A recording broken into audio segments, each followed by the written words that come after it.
You are now listening to Relevantion Podcast, Relevant Insight Equipping Life. Nah, saudara sekalian, hari ini kita kedatangan seorang tamu yang luar biasa.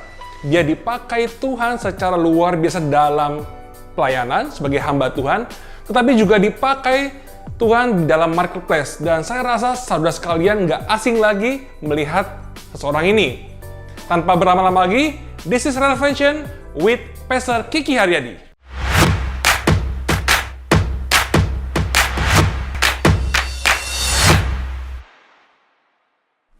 Halo, Pak Kiki, apa kabar? Baik-baik. Waduh, ya ini udah lama kayaknya nggak ngobrol bareng gitu ya Pak Kiki ya. Iya. Terutama juga nih jemaat yang di rumah yang nonton juga Pak Kiki. Iya. Okay. Karena kita kayaknya udah cukup lama Pak Kiki ya nggak bertemu secara fisik ya. Iya, hampir 6 bulan. Tapi saya rasa walaupun nggak ketemu secara fisik gitu ya, kita sering ibadah online dan hari ini kita juga ngobrol-ngobrol. Semoga ini bisa memberkati setiap jemaat yang ada di rumah ya Pak Kiki ya. Iya betul. Jadi gitu. Jadi Pak Kiki hari ini kita mau ngobrol-ngobrol santai aja nih Pak Kiki gitu. Okay. Mau ngobrol-ngobrol santai dan mau ada beberapa pertanyaan kepada Pak Kiki gitu ya. Karena saya yakin jemaat yang di rumah, teman-teman yang ada di rumah, khususnya buat pasangan muda, generasi muda, mungkin keluarga muda juga Pak Kiki, banyak mau mengenal Pak Kiki dalam keseharian Pak Kiki karena saya percaya dari cerita-cerita nanti banyak bisa memberkati setiap kita semua Pak Kiki. Nah mungkin saudara sekalian yang ada di rumah mungkin ada yang belum tahu nih kira-kira kegiatan Pak Kiki itu apa sih, tapi saudara sekalian harus tahu bahwa Pak Kiki ini adalah, ya pasti tahu lah gembala kita semua gitu ya, gembala GBI Resa Today.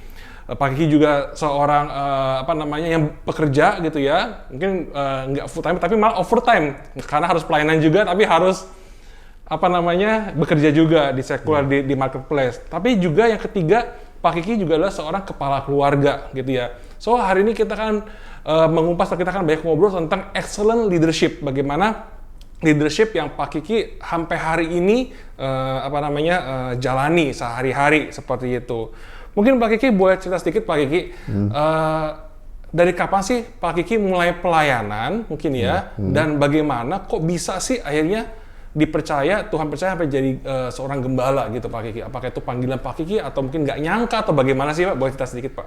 Ya, jadi kalau bicara tentang jadi tugas sebagai gembala di satu gereja, saya tuh nggak pernah ada punya rencana, tidak pernah punya keinginan sebetulnya untuk saya jadi gembala, karena untuk jadi seorang hamba Tuhan justru waktu saya belum bertobat saya sangat anti sebetulnya, karena banyak beberapa waktu kalau teman-teman saya aktif di gereja saya suka malah menegur mereka.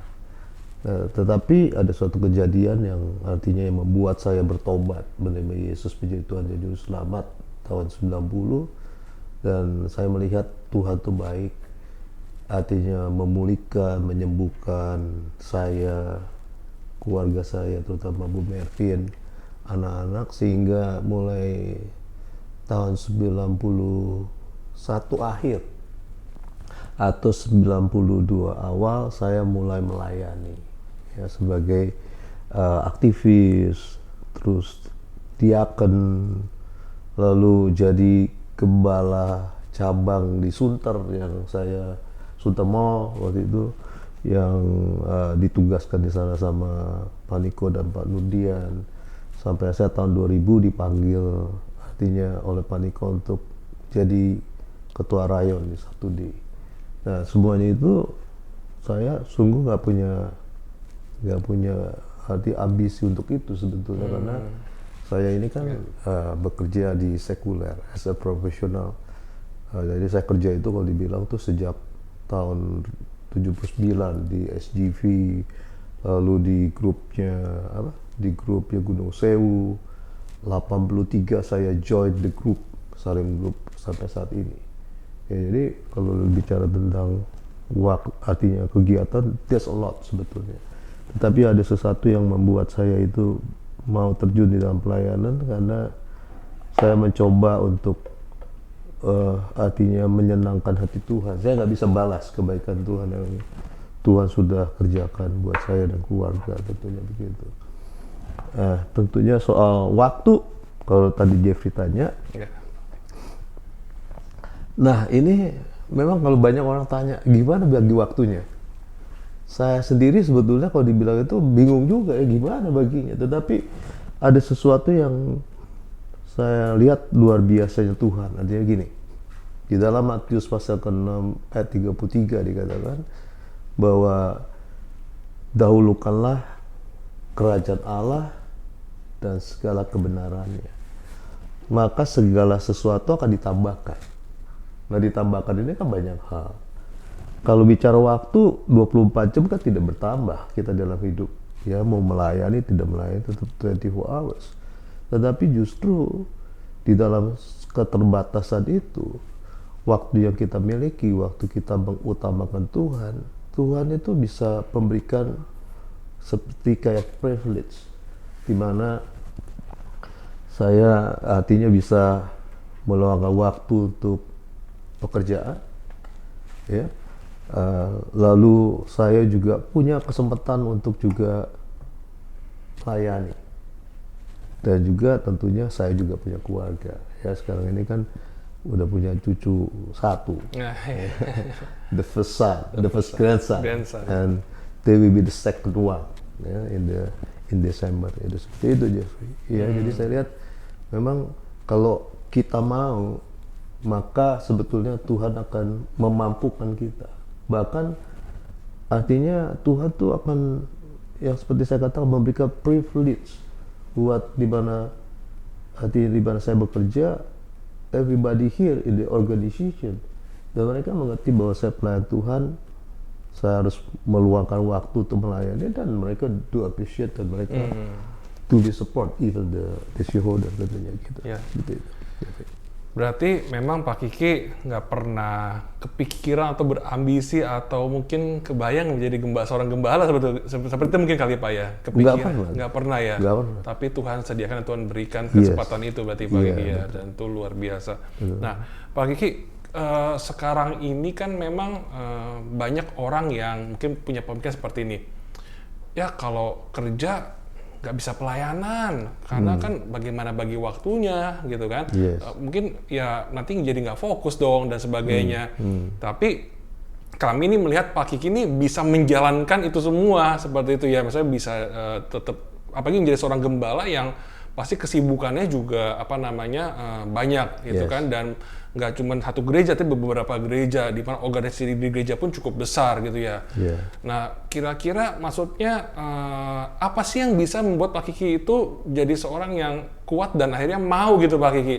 Pasti kan juga mungkin secara fisik gitu Pak Kiki juga umurnya mungkin gayanya boleh milenial nih ya, tapi kan mungkin secara umur ya sudah di atas jauh kita, tapi banyak mungkin anak-anak muda yang merasa nggak ada waktu dan sebagainya Pak, seperti itu.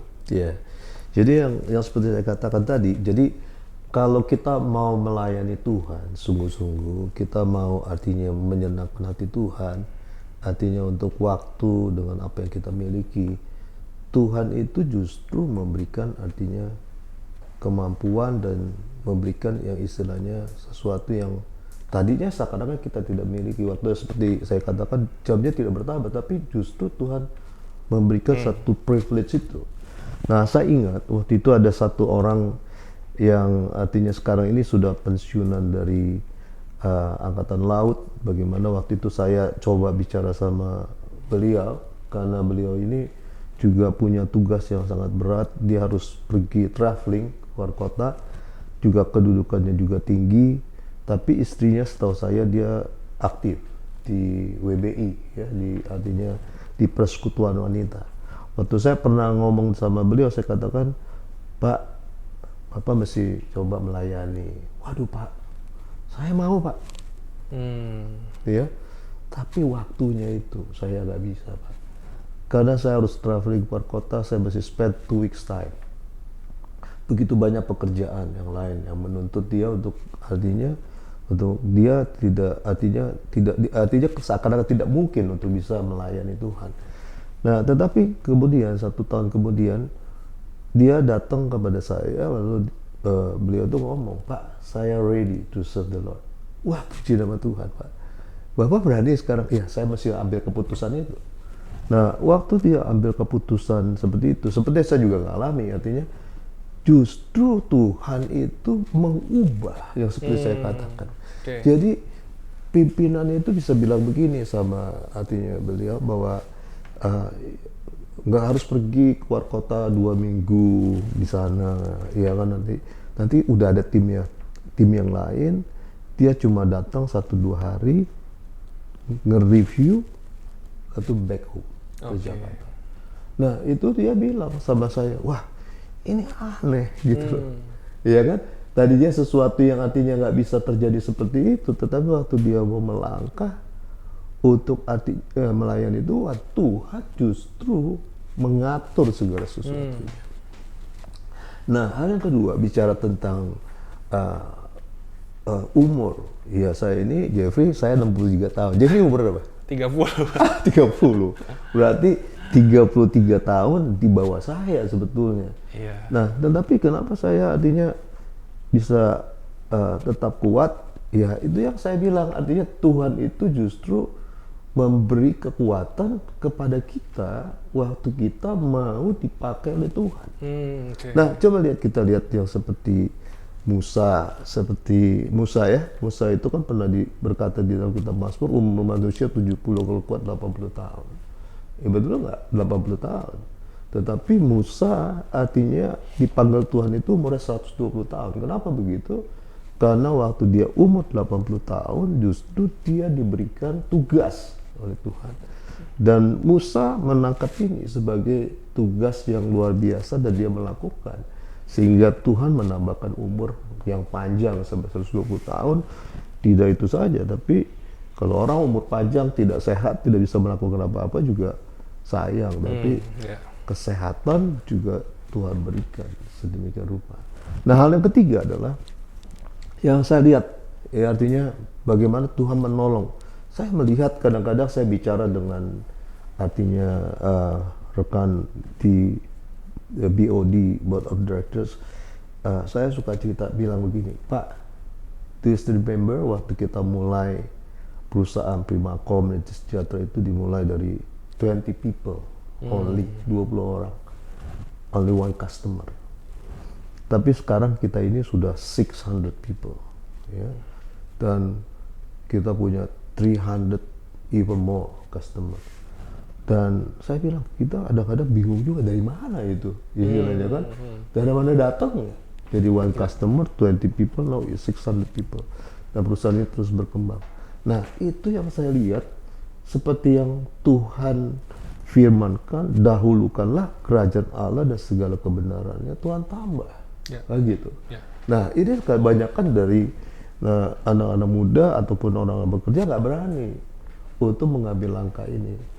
Karena berpikir, waduh nanti gimana, tersita waktunya, saya nanti capek. Nah itu Bapak sekalian, ya artinya tidak melihat bagaimana artinya yang dijanjikan Tuhan itu terjadi tentunya dalam hidup kita, Jeffrey, seperti itu. Ya, seperti itu, Jeff. Berarti kalau misalnya bisa disimpulkan, Pak, mungkin secara manusia mungkin memang kita bisa dibilang nggak mampu, tapi Tuhan yang mampukan berarti, Pak, ya? Exactly, waktu kita mau. Waktu kita mau, Tuhan yang akan mampukan, Tuhan akan berikan kekuatan, Tuhan yang akan bukain jalan gitu mungkin ya, Pak, ya? Bos, ya. Asalkan kita mau nih berarti kan ya.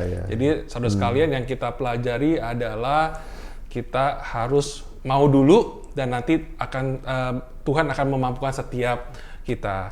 Nah, Pak Kiki selanjutnya nih, Pak Kiki ini kan juga tadi cerita bahwa udah punya seorang cucu gitu ya, dan punya sebuah keluarga gitu ya. Bagaimana caranya gitu ya?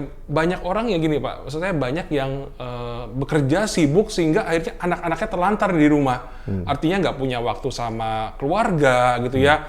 Ada yang bilang mungkin pergi pagi, pulang malam, dan akhirnya sampai anaknya ada bercandaan, ini sampai panggil papanya itu om gitu ya, sampai nggak kenal gitu ya.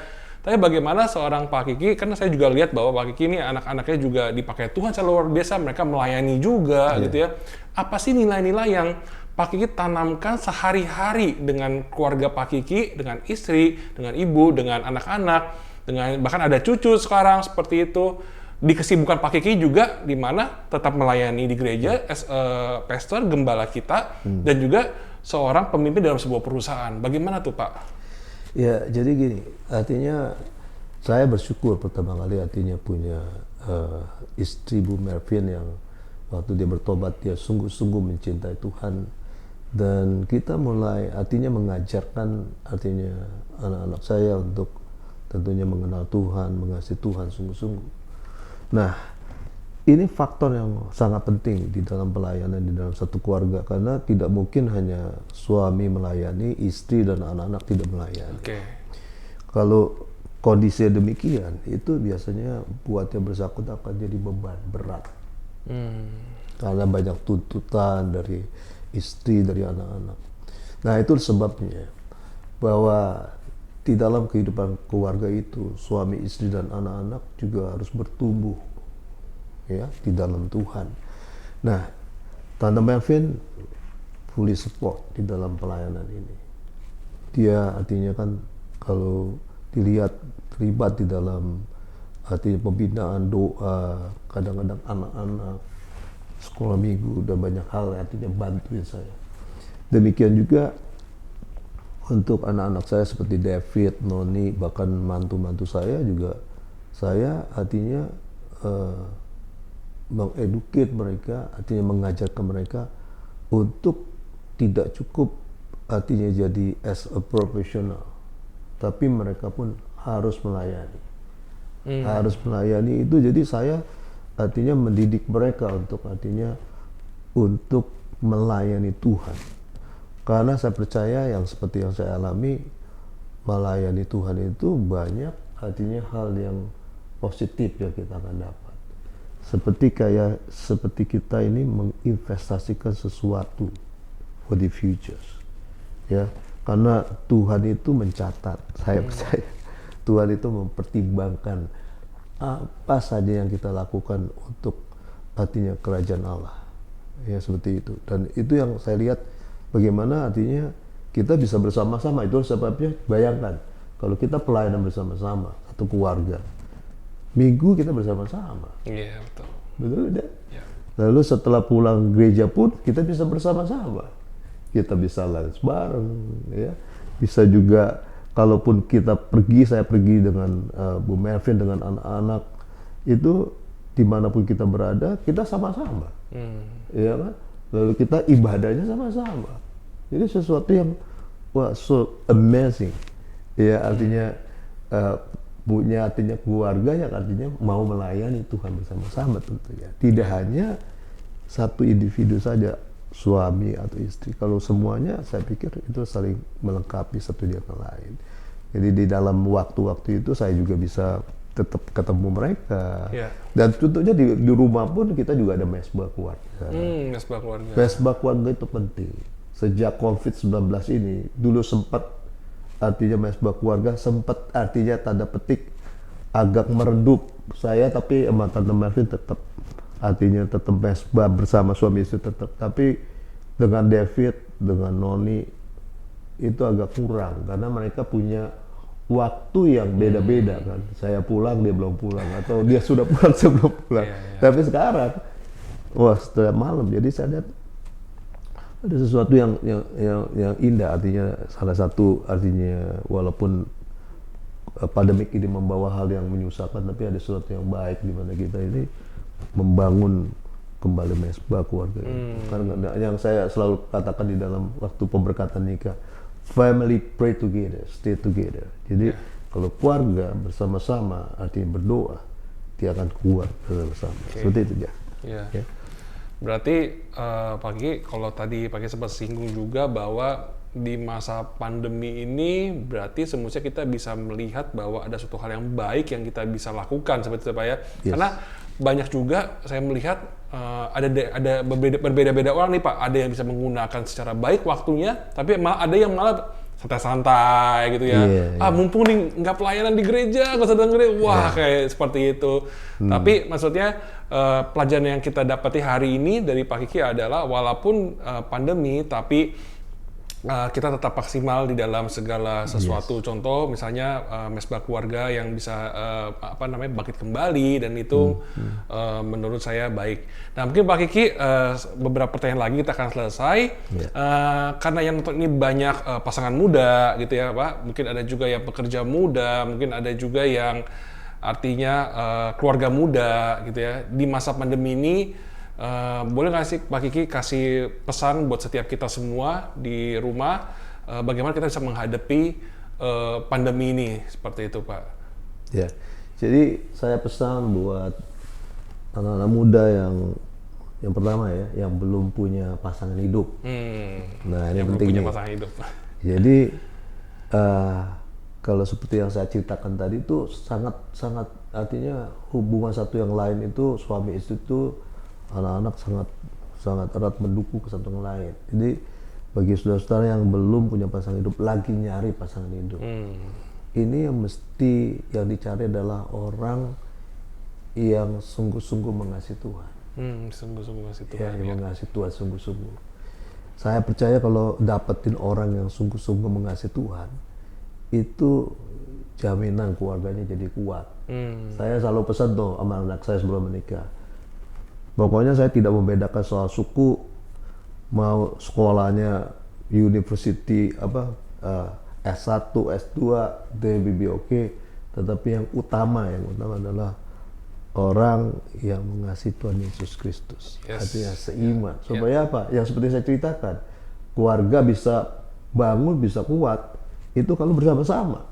Kalau satu cuma melayani, yang satu enggak, wah sangat tentunya sangat berbahaya. Nah, bagi yang sudah menikah, yang seperti saya katakan, mari bangun, mesbah keluarga, penting.